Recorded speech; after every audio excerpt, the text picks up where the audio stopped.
Okay, in this exercise, we are going to use the selection tools to draw a basic house, clouds, etc. So your selection tools are up here at the top of your toolbar. You have your move tool, your marquees, your lassos, your quick selection and magic wand, your crop tool, and your eyedropper. These are your selection tools up here. They're called selection tools because they allow you to select different parts of photographs or blank canvases or whatever. So we're going to start off by creating a new document. And what I want you to choose is the 8.5 by 11 letter, only I want it to lay on its side, so we then need to flip it over to landscape. Okay, so that way it's 11 inches by 8.5. Whenever you hear a size of something, 8.5 by 11, 11 by 8.5, the width is always named first. Okay, so if I ever say make 11 by 8.5, you know it's 11 inches width, 8.5 inches height. We'll leave the resolution as the default, which is 300 pixels per inch, RGB color mode, and we will allow our content, our background contents, to be white, and then hit create. So at this point, we should have a document, again, that is 11 inches wide, 8.5 inches tall. We're going to start off here by using our lasso tool.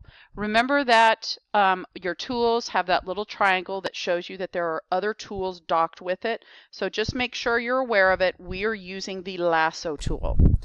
And what I want to lasso at this point in time is, oops, let go. There we go. Is an area at the bottom that is going to be our grass area.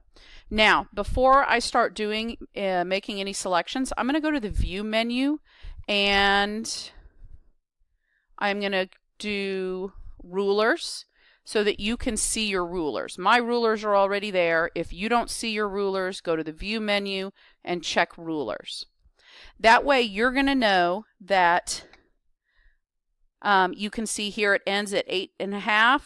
We want our grass to go up to right about here at the 6.5. Okay, so somewhere between 6 and 6.5, I'm going to just make some rolling little hills. Doesn't have to be perfect. And then you can see my lasso tool going along the bottom until I get back to the beginning. Once I do that, I should have a really horrible selection. I'm going to try that one more time, and I'm going to make those rolling hills a little more rolling. There we go. Those are better. I have some bumps on my table. Okay, so one more time. There we go. That looks a little bit better. So I have a solid selection down here, meaning that the only thing that is kind of jagged is up here. Okay. Now, what I want to do is I want to use my paint bucket, which is about halfway down my toolbar. It is docked with the gradient tool, so you might see this one first. The keyboard shortcut to get there is G for gradient. There is the paint bucket. Remember, right here we have a color picker. The one in front is our foreground color. That means that if we were to drop the paint bucket, whatever is the foreground color is the color we're choosing. So I double click on it and I get my spectrum of colors.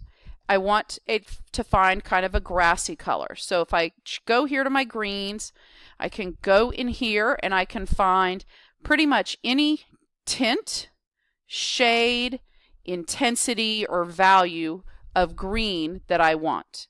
So I'm going to choose right about here and I'm going to click OK, and then I'm going to fill it. Now, what I forgot to mention before I filled it is notice the marching ants. It's kind of a nickname for this marquee selection. You know that you have an area selected when you can see those marching ants. Okay? So I'm keeping that selected right now because now I want to make above the grass, I want to make this a sky color.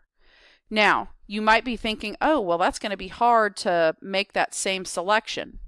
I don't have to. I have this select menu up here at the top that's going to allow me to select the inverse or the opposite of what was already selected. So earlier I had the green selected. When I clicked inverse, now everything but the green is selected. And at this point I can change my foreground color and I can find a nice light blue sky color to shade that in. Now, in order to get rid of the marching ants so that you can do something else, we can come up here to the select menu and hit deselect. Notice that there's a keyboard shortcut that goes with that, and that is Control D. And that's one of those keyboard shortcuts that you do want to try to memorize because it makes life a lot faster. So I'm going to Control D to deselect. Now, one of the purposes of this exercise is to get practice using our layers as well as our selection tools. So right now, down here at the bottom of your layers panel, I want to show you a few items. You see a little trash can. Okay, the trash can allows you to delete layers that you don't want. Right next to that, the little rectangle with the folded edge, that's a new layer. If you have lots of layers in your document, you can create a new folder or group where you can put layers together in that group for organization purposes. And the other ones have to do with adjustments and such, and we'll get into those later. So I'm going to click on a new layer.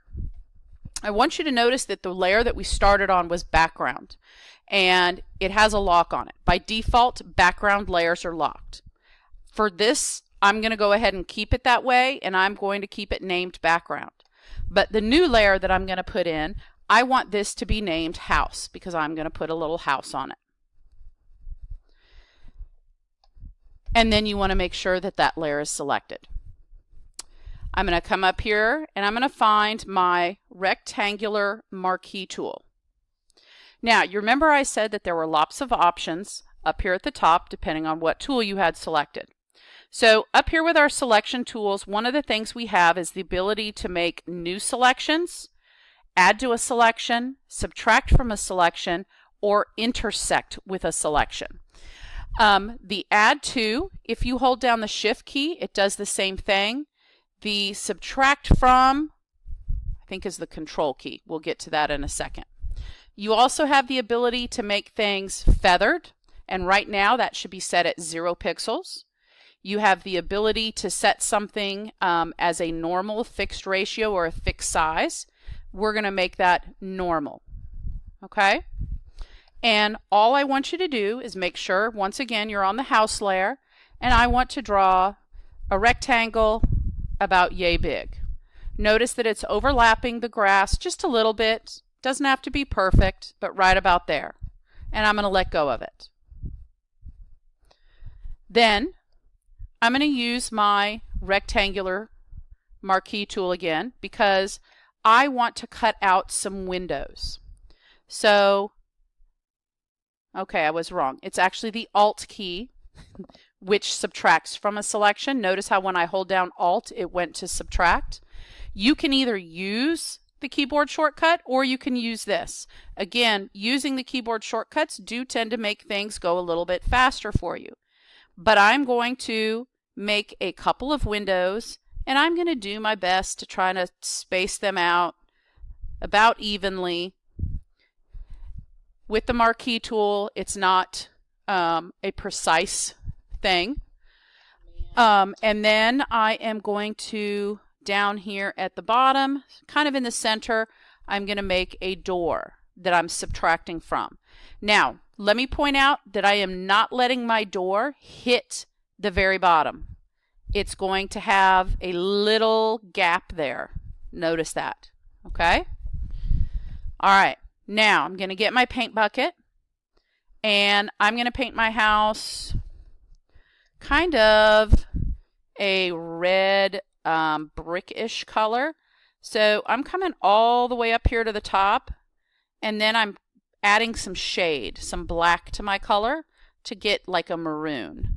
But then I don't want it to be quite that dark, so I'm moving over here a little bit so there's a little bit less intensity to it. And then I'm going to click OK, and I'm going to fill. And notice how it fills everything except for the window and the doors. Okay? Now, in order for us to get the window and the doors, we again need to choose Select Inverse.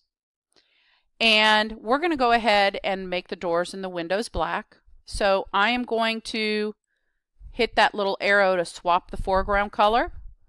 And I want you to notice what I do here. If I click in one window, it just paints one of them.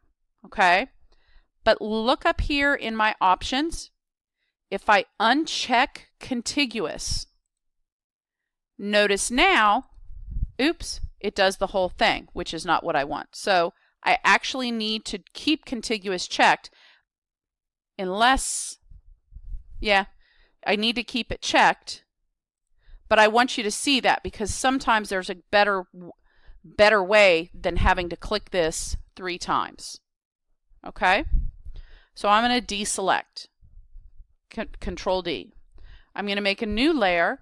This new layer is going to be called Roof. And instead of using the Marquee tool, this one, I want the polygonal lasso tool.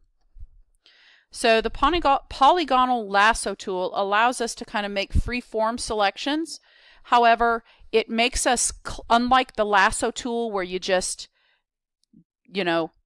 draw, click and drag, this one you have to click to make a point, and you can see the line forming, and then I can click to make another point, and then I can kind of click up here in the top, and then it's important for me to get back towards the beginning.